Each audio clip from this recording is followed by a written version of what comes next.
મૂકીને વિસુ કે એકવાર કે આજે દીકરીનો હાથ કોણ પકડશે બકા? આજે તે તો તને તો રમત વાત થઈ ગઈ એક જય માતાજી, જય શ્રી રામ। બધા જ મિત્રો કેમ છો? બધા જ મજામાં દસો તો સ્વાગત છે એક આપણા નવા વિડીયાની અંદર।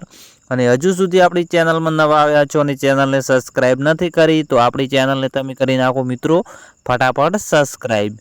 તો આ મિત્રો આપણે વાત કરવાની છે વિસુ રાજપૂત અને કીર્તિબેન પટેલની। તો મિત્રો થોડાક સમયથી જે કીર્તિબેન પટેલ અને વિસુ રાજપૂતનો જે વિરોધ ચાલી રહ્યો હતો, આ સમયે જે મિત્રો કીર્તિબેન પટેલ અને વિસુ રાજપૂતનું કોલ રેકોર્ડિંગ વાયરલ થયું છે। અને આ કોલ રેકોર્ડિંગમાં મિત્રો કીર્તિબેન પટેલ છે તે વિસુ રાજપૂતને જે પહેલાં પત્ની હતી વિસુ રાજપૂતની તેના વિશે જે ખરાબ શબ્દ બોલી રહી છે, જેવું તે બોલી રહી છે, તો કોણ સાચું છે કોણ ખોટું છે તમે આ રેકોર્ડિંગ સાંભળીને મને કોમેન્ટમાં જણાવજો।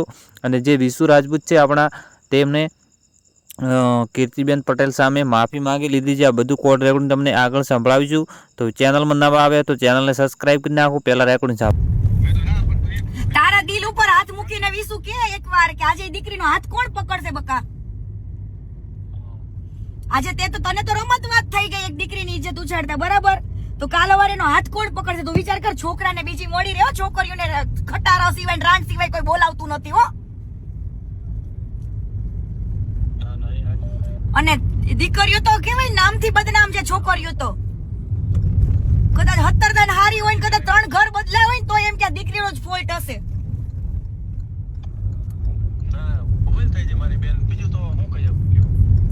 તો તને દિલથી એવું નથી થતું કે દીકરીને મારે માફી માંગી લેવી જોઈએ એવું?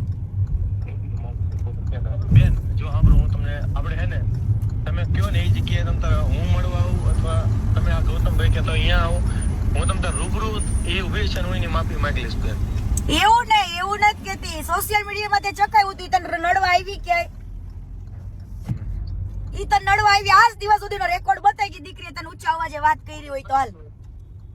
છેલ્લે તમારા ડિવોર્સ થયા ને તોય હસતા મોઢે ગઈ હતી? તો પછી ન્યા સુધી તારી એની વેદના ભૂલાય નહીં બકા? ના ના ભાઈ બેન મારી ભૂલ 100 જો આ જિંદગી વિસુ એક જ વાર મળે છે। જો જિંદગીમાં તને એકવાર તને તારી ભૂલનો અહેસાસ થઈ ગયો ને તો ભગવાને તારી ભૂલ માફ કરી દે હો। હા, એટલે એ વસ્તુ યાદ રાખવાની કે આપણે કદાચ ભૂલ કરી હોય ને તો એ ભૂલને એક્સેપ્ટ કરી લેવાનું।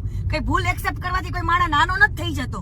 તો આ તું એક્સેપ્ટ કરી હતી દીકરીને, એને એના ઉપર જે કલંક લાગ્યા છે ને કલંક દૂર થઈ જાય।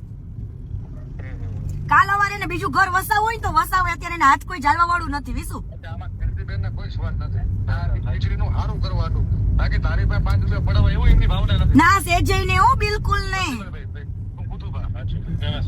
ગૌતમભાઈ પૂછો, ગૌતમભાઈ મેં એવું કીધું તું દીકરીને લાલચ નથી,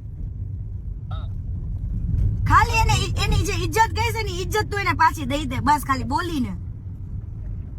હા તો બેન અમુક વસ્તુ થોડું સમજો બેન, આને તો તકલીફ ન પડે, આને હું બીજા નાના મોટા તકલીફ જો ગૌતમભાઈ, એને જ્યારે ઈ બોલતો તો ત્યારે દીકરીને તકલીફ નહોતી પડી? હવે હું શું કહું બેન, થોડું અમુક વસ્તુ થોડી લેટરો કરી કોને એ રીતના વિડીયો બનાવી નાખે, પણ થોડું એનું હચવી જેવું કરજો બેન।